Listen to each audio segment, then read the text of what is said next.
सितम ढा गया, लॉकडाउन का प्यार। देश के लाखों थानों की तरह मैं भी एक थाना हूँ, थाना कटारा हिल्स भोपाल। दिन रात हैरान परेशान पीड़ितों और मामूली से लेकर जरायम पेशा खूंखार मुजरिमों से मैं रूबरू होता रहता हूँ। लेकिन बीती 6 दिसंबर की दोपहर कोई 2 बजे मैं भी चौंक उठा था, क्योंकि अपनी तरह का यह अनूठा मामला था जिसमें मुलजिमों को पुलिस वाले नाटकीय तरीके से गिरफ्तार कर पकड़कर या घसीटकर गाली गुफ्तार करते हुए नहीं लाए थे, बल्कि उन्होंने खुद थाने आकर आत्मसमर्पण कर दिया था। शायद उन्हें एहसास हो गया था कि अब बच पाना मुश्किल है। हालांकि संभावना इस बात की ज्यादा है कि उन्हें अपने किए का पछतावा और गिल्ट महसूस होने लगा था। वे दोनों एक बड़ी सी कत्थई रंग की कार से उतरे थे, जिससे ये तो समझ आ रहा था कि दोनों कोई उठाईगिरे नहीं, बल्कि शरीफ और सभ्य समाज का हिस्सा हैं। पहली नजर में देखने पर दोनों पति पत्नी लग रहे थे, जिनके चेहरे पर इस गुलाबी ठंड में भी पसीना चुहचुहा रहा था। उनके हाव भाव साफ साफ चुगली कर रहे थे कि जिंदगी में पहली बार उन्होंने किसी थाने में पांव रखा है। एक अधेड़ था तो दूसरी जवान दिख रही भरपूरे बदन की मालकिन महिला बेइंतहा खूबसूरत थी। उसके साथ आया व्यक्ति भी कम स्मार्ट नहीं लग रहा था। दोनों की उम्र 35-40 के करीब थी। गाड़ी सलीके से पार्क कर दोनों आहिस्ता से चलकर थाने के मेन गेट पर आ गए। शरीफ शहरी लोगों का यूं थाने आना कोई नई बात नहीं है, जो आमतौर पर छोटी मोटी वारदातों के शिकार होते हैं। लेकिन यहाँ मामला एकदम उलट था। महिला सधे कदमों से मौजूद ड्यूटी अफसर के पास पहुंची और बिना किसी भूमिका के बोली, मेरा नाम संगीता मीना है और यह मेरे प्रेमी आशीष पांडे हैं। साथ आए पुरुष ने खुद के आशीष पांडे होने की सहमति में कुछ इस तरह सिर झुकाया जैसे कोई बड़ा अवार्ड उसे मिलने वाला हो।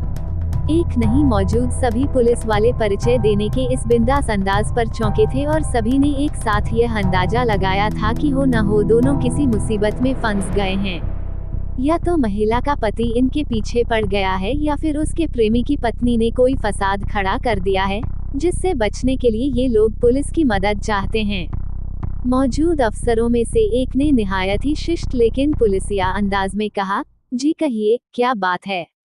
महिला शायद इसी सवाल का इंतजार कर रही थी, सो तुरंत बोली, बाहर खड़ी कार में मेरे पति की लाश है। मैंने और आशीष ने उनकी हत्या कर दी है। बस इतना सुनना था कि सभी सन रह गए, क्योंकि महिला पूरे आत्मविश्वास से बोल रही थी। कार की डिक्की में निकली लाश। अचानक ही अफरा तफरी मच गई। जो लोग अभी तक सारी बातचीत यह एक्टिंग करते सुन रहे थे मानो उनकी इसमें कोई दिलचस्पी न हो, वे भी अपना कामधाम छोड़कर सतर्क हो गए। बम फूटने के बाद का सा सन्नाटा पसर गया और सभी एक दूसरे का मुंह ये सोचते हुए ताकने लगे कि महिला या तो निपट खबत है या फिर मजाक कर रही है। ये दोनों ही अंदाजे गलत निकले। पुलिस वाले जैसे ही इन दोनों को बाहर लेकर आए और धड़कते दिल से कार की डिक्की खोली तो उसमें वाकई एक पुरुष की लाश पड़ी थी। इसके बाद तो दोनों को घेरे में लेकर सवालों की बौछार लगा दी गई। लाश 35-40 साल के आदमी की थी, जिस पर कंबल लिपटा हुआ था। चेहरे की बिगड़ी और सिर की कुचली हालत बता रही थी कि मारने से पहले किसी तरह का रहम मृतक पर नहीं किया गया था। मृतक का नाम धनराज मीना है, या कुछ देर पहले तक हुआ करता था। धनराज मीना अब से कोई 7 साल पहले जब पत्नी संगीता और बच्चों को लेकर सीहोर के अपने छोटे से गांव टीकाखेड़ी से भोपाल आया था तो बहुत खुश था। रहने के लिए उसने कटारा हिल्स के अपार्टमेंट सागर गोल्डन कैंपस में फ्लैट ले लिया था, जिसका नंबर था 109। भोपाल आकर बस जाना जिंदगी का सुखद अनुभव, जिसका एक बड़ा मकसद ये था कि बेटी और बेटा यानी दोनों बच्चों की पढ़ाई लिखाई अच्छे से हो। वे एक सभ्य और शिक्षित समाज में रहते जिंदगी के तौर तरीके सीखें और फिर अच्छी नौकरी करें। इस अपार्टमेंट का माहौल सचमुच में अच्छा था। सारे फ्लैट्स में पढ़े लिखे लोग रहते थे। गांव जैसी चिल्लपों यहाँ नहीं थी। करने के नाम पर धनराज मीना ने खेती किसानी के आइटम्स की दुकान अपार्टमेंट से कुछ ही दूर खोल ली थी, जिससे ठीक ठाक आमदनी हो जाया करती थी। बीवी बच्चे भी खुश थे और जल्द ही अपार्टमेंट के रहवासियों से घुल मिल गए थे। संगीता को तो मानो मुमांगी मुराद मिल गई थी। फ्लैट नंबर 101 वाले आशीष पांडे के परिवार से तो इतना घरोपा हो गया था कि ये लोग तीज त्योहार साथ मिलकर मनाने लगे थे। आशीष भले आदमी थे जो लिंक सॉफ्टवेयर नाम की कंपनी में इंजीनियर थे। उनकी पत्नी भी कॉलेज में नौकरी करती थी। संगीता तो उनकी खास सहेली बन गई थी। वक्त कैसे गुजर रहा था, इसका एहसास ही नहीं हो रहा था। दिन दुकानदारी में कट जाता था और शाम घर वापस आते ही टीवी और सोसाइटी की जिंदगी का हिस्सा बनकर निकल जाती थी। इसके बाद रात होते होते खाना और फिर गप्पों में रम जाना और फिर बेडरूम में जाकर बिस्तर पर पसर जाना। खलता था पति का देहातीपन। कभी भी तो लगता था कि जिंदगी में कोई दुख या कमी है ही नहीं। साथ ही यह सोचते डर भी लगता था कि कहीं हमारी हंसती खेलती जिंदगी और घर को किसी की नजर न लग जाए। संगीता को भी जैसी जिंदगी चाहिए थी वैसी मिल गई थी। अपार्टमेंट में सभी अच्छे और समझदार लोग हैं, साफ सफाई और सलीके से रहते हैं, एक दूसरे का ख्याल रखते हैं और खास बात ये कि बेवजह किसी के फटे में टांग नहीं अड़ाते। दोनों बच्चों को भी अच्छा माहौल मिल रहा था। गांव में रहते तो बच्चे भी गंवार देहाती ही रह जाते। कुछ दिनों से जरूर एक कमी खटक रही थी कि काश धनराज भी शहरी मर्दों की तरह बया सज संवर कर टिपटॉप रहते। लेकिन जाने क्यों उन्हें सलीके से रहने का न तो शौक था और न ही शऊर। अभी भी उनके बातचीत के लहजे से देहातीपना टपकता है तो कोफ्त होती है। कभी इस बाबत पत्नी उन्हें समझाती तो गुस्सा हो उठते। इस पर उसकी चिढ़ और बढ़ जाती कि क्यों ये गंवारपने को अपनी खूबी समझते हैं। एक आशीष जी हैं, क्या फिटफाट और एक्टिव रहते हैं। कैंपस में आरएसएस की एक्टिविटीज भी कभी भी चलाते हैं, सामाजिक काम भी करते रहते हैं और सोसाइटी के भी काम देखते हैं। लाख रुपए महीना तो उन्हें सैलरी मिलती है। इतने हंसमुख और मिलनसार अगर धनराज भी होते तो बात कुछ और होती, लेकिन वे हैं कि सुनते ही नहीं। आशीष की पत्नी भी अच्छी हैं, दोनों का मैच लाखों में एक है। दोनों एक दूसरे से जितना प्यार करते हैं उससे कहीं ज्यादा एक दूसरे का ख्याल रखते हैं। काश उसे भी ऐसा हैंडसम और स्मार्ट पति मिला होता। धनराज को न जाने क्यों पिछले कुछ दिनों से संगीता बदली बुली लग रही थी। आशीष और उसकी पत्नी का जिक्र किए बिना उसका खाना हजम ही नहीं होता, लेकिन खून तो तब ज्यादा खौलता है जब वो आशीष से उसकी तुलना करने लगती थी। जब वो बहुत नजदीक होती थी तब भी अजनबी सी लगती है। कभी भी ऐसा भी लगता था जैसे कि उसे ही कोई गलतफहमी हो रही हो, पर कैसे उसे समझाऊं कि उसके मुंह से आशीष का नाम बार बार सुनकर मुझे गुस्सा आता है। या तो उन्हें अपने घर बुलाकर बतियाती रहूं या फिर उनके घर जाकर घंटों बैठी बातें करती रहूं। मुझे नहीं मालूम मुझे ये क्या हो रहा था, लेकिन जो भी हो रहा था वह रोके नहीं रुक रहा था। लगता था जैसे मेरा दिल मेरे अख्तियार में नहीं रह गया है। फिर सोचती भी थी कि मैं कोई गुनाह या गलती तो नहीं कर रही। कोई अगर मुझे अच्छा लगने लगा है तो उससे 2 घड़ी बातें करने में क्या हर्ज है। हाँ, हर्ज तब लगता जब खींचे खींचे रहने लगे धनराज की आंखों में तैरते शक के बादल दिख जाते। जब भी आशीष आते तो वह अक्सर खामोश रहते और निगाहों से हम दोनों की निगरानी सी करते रहते। उनके जाने के बाद न तो धनराज नॉर्मल रह पाते और न ही मैं सहज तरीके से रह पाती।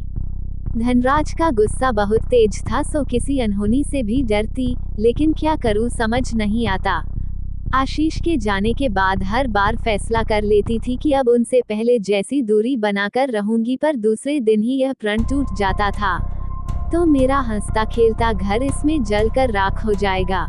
आशीष पांडे। संगीता भाभी की देह से उठती संतरे जैसी मोहक गंध अब जिस्म को लंग रूह में बसती जा रही है।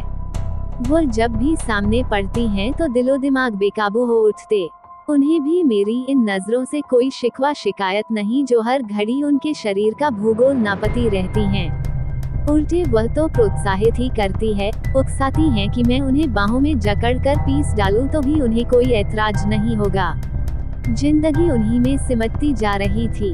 शिवपुरी में बचपन गुजारने से लेकर ग्वालियर के इंजीनियरिंग कॉलेज के दिनों तक की पढ़ाई और फिर एक नामी कंपनी की नौकरी तक में कभी दिल में वो जज्बा नहीं जगा जो इन दिनों नींद और चैन का दुश्मन बना हुआ है। बात सिर्फ शरीर की नहीं रह गई है बल्कि उनसे हमदर्दी की भी है। वे जब भी रोते सुबकते बताती हैं कि आज फिर धनराज भाई ने उनकी पिटाई की तो जी में आता है कि उस गंवार गेंडे का जबड़ा एक घूंसे में तोड़ दूं। जी तो ये भी करता है कि संगीता की आंखों से निकले आंसू गाल पर लुढ़कने के पहले पी जाऊं।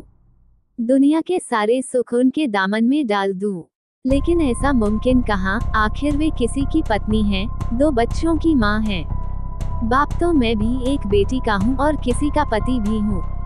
मेरी भी उनके प्रति कुछ क्या सारी जिम्मेदारियां हैं और मेरी पत्नी, उफ जाने किस मिट्टी की बनी है, जो सब कुछ जानते समझते और देखते हुए भी कभी एक लफ्ज नहीं बोलती। हो सकता है वह भी मुझसे उतना ही डरती हो, जितना संगीता धनराज से डरती है। वह भी अपना घर बिखरने और पति खो जाने के ख्याल से सहम जाती हो। अब जो भी हो देखा जाएगा, लेकिन बिना संगीता के जिंदगी में न संगीत है न गीत है। धनराज, अब ये साफ हो गया था कि संगीता के आशीष के साथ शारीरिक संबंध भी हैं। क्योंकि मैं जब भी इस बारे में पूछता हूँ तो वो और चिढ़ाने वाले जवाब देने लगी है। संगीता ने भी सोचा कि जब धनराज को सच का पता चल ही गया है तो क्यों बार बार पूछता है और शराब के नशे में मुझे जानवरों की तरह पीटता है। आशीष से अब संगीता की हालत देखी नहीं जाती। जल्द ही उसे कुछ करना पड़ेगा, पर ऐसी हालत में क्या हो सकता है, यह नहीं सूझ रहा। धनराज ने आखिर एक दिन अपनी पत्नी संगीता और आशीष को रंगे हाथों पकड़ ही लिया। दुकान से अचानक आकर घंटी बजाई तो दोनों किस तरह सकपका गए थे। कहने वाले सही कहते हैं कि स्त्री का चरित्र और पुरुष का भाग्य कोई नहीं जानता। वो तो अच्छा हुआ कि जेब में पिस्तौल नहीं थी, नहीं तो आशीष को तो भून ही देता। दोनों कितनी बेशर्मी से लिपटे पड़े थे। आशीष तो सिर झुकाए वहां से निकल गया था और संगीता भी कुछ देर सन रह गई थी। अब तो उसे पीटने का भी मन नहीं करता। लगता था जैसे सारी दुनिया उस पर हंस रही है कि कैसे मर्द हो तुम धनराज मीना, जो अपनी बीवी को काबू नहीं रख पाए। थू है तुम पर और तुम्हारी मर्दानगी पर, लेकिन कुछ तो करना पड़ेगा। बात अभी धाकीमुंदी घर की दहलीज तक थी। फिर यह भी लग रहा था कि राज खुल गया तो कहीं मुंह दिखाने लायक नहीं रह जाऊंगा। बच्चों पर भी गलत असर पड़ेगा। इतनी नरमी बरतने के बाद भी समझ नहीं आ रहा कि चूक कहाँ हो गई। क्या पैंट शर्ट और कोट टाई का पहनावा न होना और मुंह से 2-4 लफ्ज अंग्रेजी के न थूक पाना ही मेरा गुनाह है। आशीष, मेरे यूं चले आने के बाद संगीता पर जाने क्या गुजरी होगी। उस वहशी ने फिर उसे मवेशियों की तरह मारा होगा। जाने क्यों अंदर कहीं से आवाज आ रही है कि आशीष तुम ही उनकी इस दुर्दशा के जिम्मेदार हो, जिसकी शुरुआत कुछ दिन पहले ही हुई थी, जब उनके फ्लैट का फ्यूज उड़ गया था और मैं जोड़ने गया था। अंधेरा हो चला था, मैं फ्यूज लगाने ही वाला था कि खुद संगीता भाभी ने कहा था कि अंधेरा ही रहने दो, कम से कम आपका साथ तो मिलता रहेगा। फिर 1 घंटा हम दोनों एक दूसरे में गुथे रहे। सारी सीमाएं टूट गईं, दूरियां खत्म हो गईं। उस दिन का सुख अवर्णनीय था, है और रहेगा। फिर इसके बाद तो ये हर रोज का सिलसिला हो गया। कोरोना का दौर किसी और के लिए आया हो न आया हो, हमारे लिए तो सचमुच अवसर बनकर आया। धनराज के दुकान जाते ही मैं जाने के सम्मोहन में बंधा हाथ में लैपटॉप लिए फ्लैट नंबर 109 में जा पहुंचता था और फिर शुरू हो जाती थी एक ऐसी प्यास बुझाने की कोशिश जो कभी बुझती ही नहीं, उल्टे और भड़क जाती थी। संगीता भी खुश हो जाती थी, लेकिन जुदा होते वक्त धनराज का खौफ उसकी बातों और आंखों में दिखता था तो मन कसला हो जाता था। और फिर अब जब सब कुछ धनराज पर जाहिर हो ही चुका है तो ये डर तो खत्म हुआ कि वह न जाने क्या करेगा। पर ऐसा ज्यादा दिनों तक चलने वाला नहीं। संगीता, दिसंबर का सर्द महीना शुरू हो गया है, लेकिन आशीष से मिलना अब पहले सा आसान नहीं रहा। धनराज की पूरी कोशिश ज्यादा से ज्यादा वक्त घर पर रहने की होती है। आशीष से तो उसने बातचीत करनी ही बंद कर दी है और घुन्नों जैसा कुछ सोचता रहता है।